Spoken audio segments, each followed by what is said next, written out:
Pessoal, este é o plano de estudo tutorado da matéria Laboratório de Matemática, o 6º ano Ensino Integral, disponibilizado aí pela Secretaria de Estado de Educação de Minas Gerais. Aqui na sua primeira parte, aqui na sua primeira página, ele traz algumas orientações aí para os pais e também algumas dicas para você, aluno, ok? O material, gente, é formado com conteúdos e atividades divididos para 4 semanas. Na nossa primeira e segunda semana, você vai responder uma atividade simples.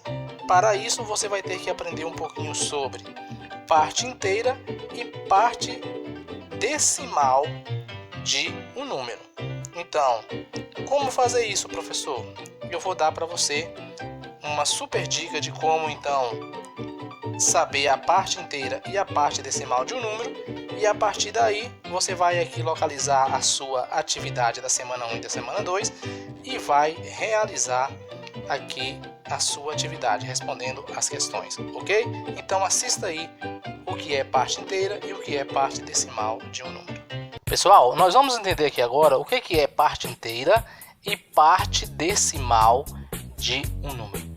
A parte inteira, pessoal, é aquela parte que aparece sozinho ou aparece antes de uma vírgula. E a parte decimal é obrigatório ter uma vírgula, porque ela só aparece após a vírgula. Vamos ver alguns exemplos aqui para você entender. Ó. Nós temos aqui o número 7, não tem vírgula nenhuma. Então qual é a parte inteira? A parte inteira eu vou chamar de PI. Parte inteira. Qual é a parte inteira? É o próprio 7. Por quê? Porque não existe vírgula. Agora veja aqui o outro caso. Nós temos 7,3. Opa, apareceu uma vírgula. Qual é a parte inteira? É o número que está antes da vírgula. Qual é o número que está antes da vírgula? O 7. Então, parte inteira é igual a 7. Aí nós vamos ter a parte decimal, que eu vou chamar de PD. Qual é a parte decimal? É o número, gente, que está após a vírgula. Só que tem um detalhe. Todo número que está após a vírgula, ele é menor do que 1. Então nós vamos colocar 0,3. Então toda vez que você for identificar uma parte decimal, você coloca o 0 e a vírgula e depois coloca o número. Certo? Vamos ver mais um exemplo aqui. 7,51. Qual é a parte inteira, sexto ano? Parte inteira é o número que está antes da vírgula. Quem que está antes da vírgula? O 7, você vai colocar aqui, o 7. E qual é a parte decimal, sexto ano? Vamos lá, parte decimal, professor, é o que está depois da vírgula, certo? O 51 está depois da vírgula. E o que eu faço agora, sexto ano?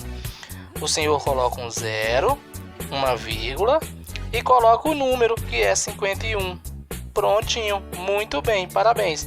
Vamos ver se você consegue, mais um. 7,563. Qual é a parte inteira, sexto ano? Parte inteira é o 7, professor, porque está antes da vírgula. Muito bem. E qual é a parte decimal? Vamos lá. Parte decimal é o número que está depois da vírgula, professor. Certo? 563. Coloca o 0, a vírgula e o 563. Muito bem. Vamos para mais um exemplo, o último aqui, 8,3541. Qual é a parte inteira? Parte inteira é 8. E qual é a parte decimal, sexto ano? É 0, porque sempre temos que colocar o 0, e nós vamos colocar esse número aqui, 3.541. Ok, gente? Muito fácil, né? Saber qual é a parte inteira e qual é a parte decimal. Lembrando a vocês que toda vez que a gente tem um número muito grande aqui, que a nossa parte decimal é muito grande, geralmente a gente deixa ele com 2 dígitos. E quando a gente deixa com 2 dígitos, a gente pode arredondar. Como é que a gente arredonda, professor? Você vai olhar o seguinte, você vai deixar com 2 dígitos. Então vou pegar o exemplo aqui, 8,3541. Se eu quero deixar com 2 dígitos, gente, eu vou fazer isso, Eu vou vir aqui destacar 2 dígitos, porque eu vou ter que deixar 2 dígitos após a vírgula. Qual é o próximo número depois daquele que eu selecionei, depois do 35? É o 4. Pronto, você vai analisar esse número. Se esse número ele for maior do que 5, você vai somar 1 aqui. Se esse número for menor ou igual a 5, você vai deixar como está. Como o número aqui é 4, ó, 4 é menor do que 5. Então, você vai manter, ó, 8,35. Arredondei, ou seja, eu transformei 8,3541 em apenas 8,35, ok? Gente, nós temos aqui também, ó, para a gente fechar com chave de ouro, a formação de um número. Todo número, pessoal, é formado pelos algarismos de 0 até 9, que é o nosso sistema decimal. Só que ele obedece uma regra de formação. Qual é essa regra de formação? Todo número tem que obedecer essa regrinha aqui, ó, composta por 3 casinhas, uma chamada de unidade, uma chamada de dezena e uma chamada de centena. Toda vez que eu vou formar um número com apenas um dígito, ele vai ficar na casinha da unidade. Então, por exemplo, quero o número 5, professor. Olha aqui, 5. Tem que ficar na casinha da unidade. Agora, se eu for formar um número com 2 dígitos, por exemplo, 45, professor, eu tenho que começar da casinha da dezena, ó, 45, ok? Ou seja, eu vou preencher as duas. Eu sempre vou estar preenchendo aqui de trás para frente, certo? Então, o que é que isso significa? Olha aqui na leitura comigo. Quando você vai ler esse número, você lê 45. Só que o que está escrito aqui é 4 e o que está escrito aqui é 5. Qual foi o único número que você leu como se escreve? O 5. Ó, você leu 5 e escreve 5. Mas aqui você leu 40, ó, 45. Então significa que esse número foi multiplicado por 10. Então, ele é dezena porque é multiplicado por 10. Então, toda vez que você tem um número na segunda casinha, esse número é multiplicado por 10. Então, nós temos aqui, ó, 40 mais 5, que é 45. Ah, professor, e se for 3 números? Se for 3 números, por exemplo, 245, você vai começar, ó, dessa casinha, 245. A nossa unidade, ó, vale 5. Você fala ela, ó, 245. Você lê ela como se escreve. Aqui você não leu como se escreve, porque é dezena. Dezena multiplica por 10. Você vai ler 40. Só que aqui, ó, você está lendo 200. Só que o número que está aqui é o número 2. Significa que isso daqui foi multiplicado por quanto mesmo?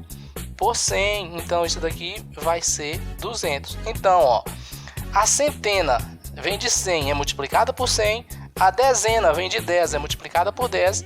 E a unidade é um simples número que vai estar do intervalo de 0 a 9, ok? Ah, professor, e se o número tiver mais de 3 dígitos? Aí você vai criar uma nova regrinha aqui, ó. Ou seja, você vai criar um novo algoritmo aqui para colocar. Por exemplo, 5.210. Poxa, 5.210. Então vamos começar do último aqui. 5.210. Nós vamos ter 0, 1, 2 e o 5.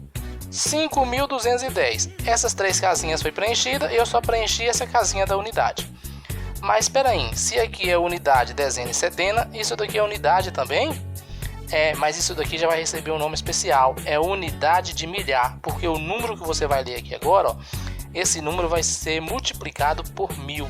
Você fala 5, mas 5.000 porque pertence aqui às casinhas do 1000, certo? Agora, se tivesse um outro número aqui, aí você ia ler dezena, 25.000. Entenderam? Muito bem. Eu vou mostrar aqui para vocês o seguinte. Eu tenho aqui um cartãozinho com os números 1, 2 e também tem um cartãozinho aqui com o número 3. Correto? Então nós temos aqui, ó, o número 1, o número 2 e o número 3. Veja comigo. 1, 2, 3. Unidade, dezena, centena. 123. Se eu colocar uma vírgula aqui, vai alterar o valor deste número. Esse número já será um novo número. Ou seja, vai ser 12,3. Parte inteira 12, parte decimal 0,3. Não é isso que nós aprendemos? Ah, professor, e se eu colocar a vírgula aqui? O que vai acontecer? Nós vamos ter um número ainda menor. Ou seja, 1,23. Parte inteira 1, parte decimal 0,23. Ah, professor, e se eu colocar a vírgula aqui? O número continua 123, porque todo número aqui exato, ele tem uma vírgula e um zero que não aparece, certo? Então aqui teria uma vírgula e um zero que não aparece. Toda vez que o número é assim, se não for o número maior do que zero aqui depois da vírgula, não precisa aparecer a vírgula, ok? Pronto. Agora, professor, e se eu movimentar esses algarismos de posição, muda também o valor? É claro, gente, você pode fazer isso na sua casa aí, ó, fazer os números de papelão e mudar os algarismos de local, de lugar. Você vai ver que vai mudar o valor. Nós trocamos aqui o 1 e o 2. O que aconteceu? Nós temos agora 213, já é um outro número para a gente anotar. Se eu colocar uma vírgula aqui, já vai aparecer um outro número também que eu posso anotar, 21,3. E se eu colocar a vírgula aqui, professor? 2,13, já é um outro número que a gente pode anotar, parte inteira, parte decimal. Se eu ainda mudar o 1 e o 3 de lugar,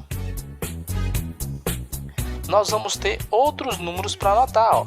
231, ok, ó, já é um número novo. Se eu colocar uma vírgula aqui, já é um número novo, 23,1. Se eu colocar mais uma vírgula aqui, já vai ser um novo número também, 2,31. Ah, professor, e se eu mudar o 3 e o 2 de lugar? Vai dar outro número? Vai, ó, 321. Se eu colocar a vírgula aqui, o que acontece? 32,1. Se eu colocar a vírgula entre o 3 e o 2, nós vamos ter 3,21. Já é outro número para anotar. Viu? Agora, se a gente mudar aqui, professor, ó, eu quero mudar o 1 e o 2 de lugar. E agora, professor?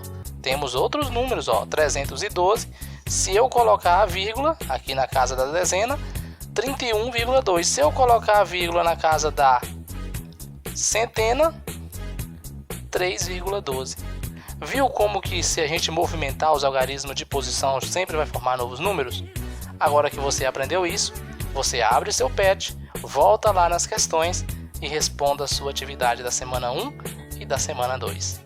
Deixa seu like e até a próxima. Tchau!